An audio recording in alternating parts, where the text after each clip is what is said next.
መድፈኞቹ በአጥቂ ስፍራ ላይ ማንን በመጀመሪያ ቅድሚያ ሰጥተው ለማስፈረም እንደሚሰሩ ለደጋፊዎች ግልጽ አድርገዋል። በርካታ የአርሰናል ደጋፊዎች አርሰናል የትኛውን አጥቂ ነው ቅድሚያ ሰጥቶ የሚሰራው እያሉ ሲጠይቁ ነበረ። ታዲያ በስተመጨረሻም ለየትኛው አጥቂ ቅድሚያ እንደሚሰጥ ዛሬ በይፋ ተረጋግጧል። ስለ ሮድሪጎ ማርቲኔሊ ትሮሳርድ የተሰሙ አዳዲስ መረጃዎች አሉ። በርካታ ጥንክሮችን ይዤላቸዋለሁ። ሰላም ጤና ይስጥልኝ ውድ አድማጭ ተመልካቾች፣ የአብርሃም ፍቅሬ ነኝ። የዕለቱን ወሳኝ መረጃ ወደ እናንተ ለማድረስ የስቱዲዮ ሰዓቴን አክብሬ ተገኝቻለሁ።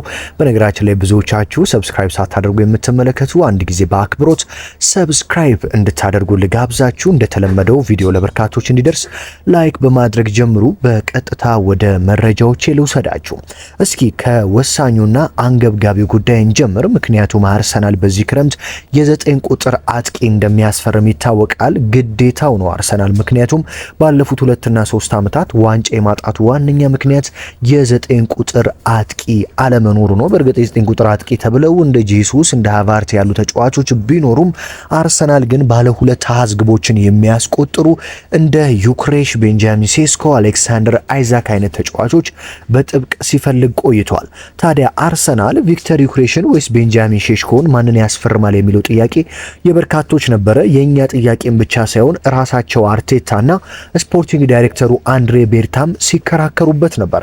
ምክንያቱም አሰልጣኝ ሚኬል አርቴታ ለኔ ቤንጃሚን ሼሽኮ ይሻለኛል ሲል፣ ስፖርቲንግ ዳይሬክተሩ አንድሬ ቤርታ ደግሞ የለም ግድ የለም የሚሻለን ቪክተር ዩክሬሽ ነው እያሉ እንግዲህ ለበርካታ ቀናት ሲወያዩ ነበረም። በስተመጨረሻ ውይይታቸው ፍሬ እንዳፈራ ዛሬ ተሰምቷል። ይህንን ዘገባ ይዞት የወጣው እንግዲህ የቲም ኒውስ ነው። እንግዲህ ታዲያ ቲም ኒውስ ይዞት በወጣው ዘገባ እንዳሳየው ከሆነ አርሰናል በስተመጨረሻም ቅድሚያ ሰጥቶ ለማስፈረም የሚሰራው ተጫዋች ቤንጃሚን ሼሽኮ እንደሆነ ተረጋግጧል ብሏል።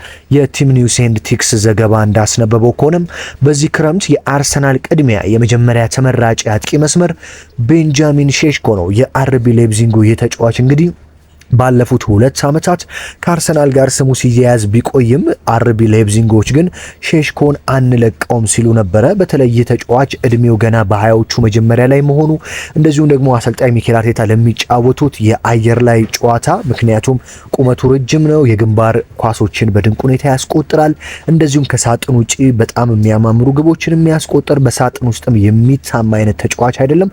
ስለዚህ ይህንን ስሎቬኒያዊ አጥቂ ቤንጃሚን ሼሽኮን አርሰናል ከቪክተር ዩክሬሽ በላይ ቅድሚያ ሰጥተው እሱን ለማስፈረም እንደሚሰሩ ተረጋግጧል ማለት ነው። የቤንጃሚን ሼሽኮ የማይሳካ ከሆነ ቪክተር ዩክሬሽ አማራጭ ወይም ደግሞ ፕላን ቢ አጥቂ እንደሆነ እንግዲህ ተረጋግጧል ማለት ነው። ስለዚህ አሰልጣኝ ሚኬል አርቴታና አንድሬ ቤርታ በመጀመሪያ ስራቸውን የሚሰሩት ቤንጃሚን ሼሽኮን ለማስፈረም ነው። ቤንጃሚን ሼሽኮን ያስፈርማሉ። እሱ ካልተሳካላቸው ደግሞ ወደ ቪክተር ዩክሬሽ ያቀናሉ ማለት ነው። ምክንያቱም ደግሞ ቪክተር ዩክሬሽ እንግዲህ ቻምፒዮንስ ሊግ የሚሳተፍ ቡድን መቀላቀል እፈልጋለሁ ማለቱን ተከትሎ ማንቸስተር ዩናይትድ ደግሞ የአውሮፓ ሊግ ተሸንፏል። ስለዚህ ቀድሞ አሰልጣኙ ሩበን አሞሪም ይህንን ተጫዋች የማግኘታቸው እድል ጠባብ እየሆነ ስለመጣ አርሰናል ቪክተር ዩክሬሽን የማግኘት የተሻለ እድል አለው። ነገር ግን ቅድሚያ ሰጥተው ቤንጃሚን ሼሽኮ ላይ ከሰሩ በኋላ አርሰናሎች ቪክተር ዩክሬሽን ይመለከታሉ ማለት ነው። ሌላኛው እውነት እየሆነ የመጣውና ቀን በቀን አርሰናል ወደ ድርድሩ እየገፋ ያለው የሪያል ማድሪዱ ተጫዋች ሮድሪጎ ነው። በነገራችን ላይ ውድ አድማጭ ተመልካቾቼ እኔ በሪያል ማድሪድ ቤት እጅግ ከማደንቃቸውና እንደ ብቃታቸው ካልተደነቁ ተጫዋቾች ቅድሚያ የምሰጠው ሮድሪጎን ነው። በጣም የማደንቀው ተጫዋች ነው። ለአርሰናልና ለአርቴታ ደግሞ እጅግ ለፍልስፍናቸው ይጠቅማል። በነገራችን ላይ ይህንን ተጫዋች ፔፕ ጋርዲዮላ በጣም በጥብቁ ይፈልጉታል።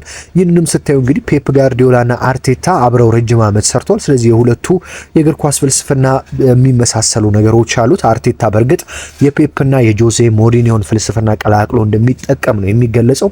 ስለዚህ እነዚህ ፔፕም ፈልጎታል፣ አርቴታም ፈልጎታል ማለት ይህ ተጫዋች እጅግ ምን ያህል ለአንድ ቡድን መሰረት እንደሆነ ግልጽ ነው። በእኔ ደግሞ በግል ምልከታ የአርሰናል ደካማው የማጥቃት ክፍል የጋብሪኤል ማርቲኔሊ ክፍል ነው።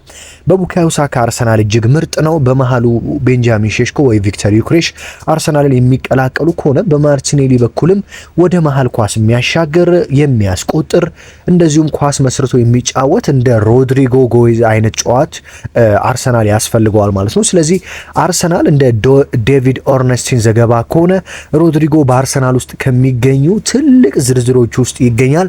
አርሰናል አሁንም እሱን ለማስፈረም ጠንካራ ስራ እየሰራ እንደሆነ አረጋግጧል። ነገር ግን ያስፈርሙታል አያስፈርሙትም ሌላ ጥያቄ ነው ሲል ነው እንግዲህ ዴቪድ ኦረስቲን ያነሳው ማለት ነው። ሌላኛው ጋዜጠኛ የስካይ ስፖርቱ ፍሎሪያን ፕሪተንበርግ እንግዲህ አርሰናል የሮድሪጎ ዝውውር ላይ ትልቅ ስራ እየሰሩ ነው፣ ተጫዋቹ ቁጥር 1 ኢላማቸው ነው፣ ዝውውር ላይ ንግግሮች ተጀምረዋል። አርቴታም ስለ ሮድሪጎ ሲጠየቅ ትላንትና እንደ ሌላ ጊዜ የኔ ተጫዋች ስላልሆኑ ተጫዋቾች አላወራም ከማለት ይልቅ ትላልቅ ዋንጫዎችን ለማንሳት እንደ ሮድሪጎ ያሉ ጥራት ያላቸውን ተጫዋቾች ማስፈረም አለብን፣ ስለዚህ እንንቀሳቀሳለን ሲል እንግዲህ አሰልጣኝ ሚኬል አርቴታ በግልጽ ተናግሯል ማለት ነው።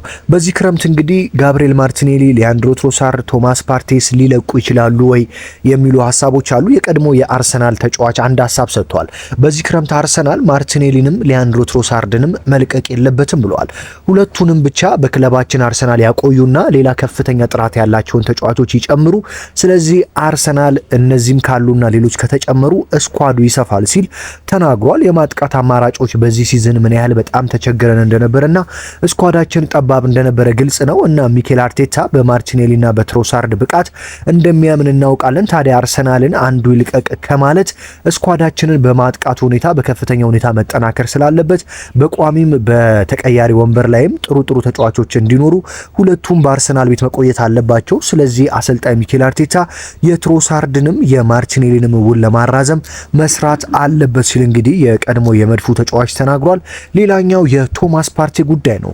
ቶማስ ፓርቴ እንግዲህ የኮንትራት እድሳት ጉዳይ ቶሎ ቢቋጭ ጥሩ ነው። ምክንያቱም ፓርቴን ከአርሰናል ቤት ለማስኮብለል የሳውዲ ክለቦችና የቀድሞ ክለቡ አትሌቲኮ ማድሪድ ሁኔታውን በጎሪጥ እየተከታተሉት ነው የሚገኙት።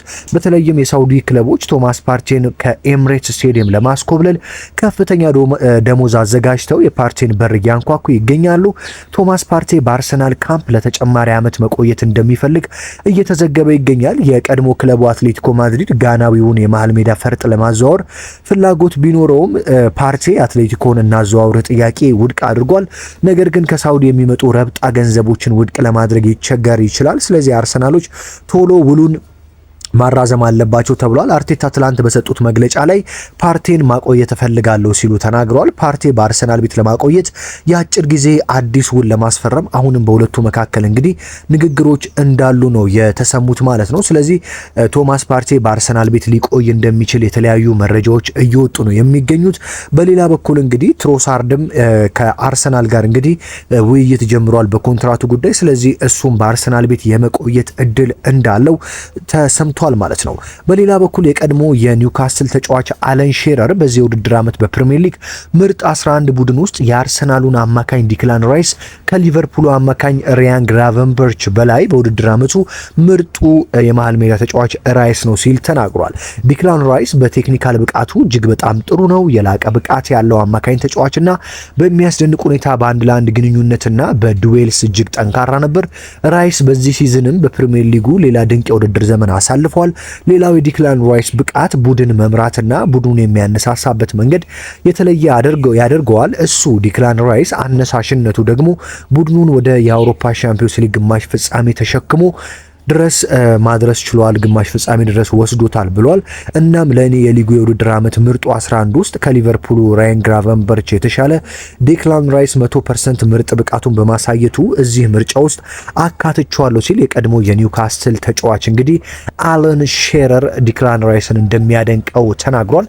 በነገራችን ላይ ዲክላን ራይስ በቀጣይ ዓመት አርሰናል የፕሪሚየር ሊግ ዋንጫውን ማሳካት አቅም አለ ወይ ተብሎ ተጠይቆ 1000% እርግጠኛ ነኝ እናሳካዋለን ሲል ተናግሯል።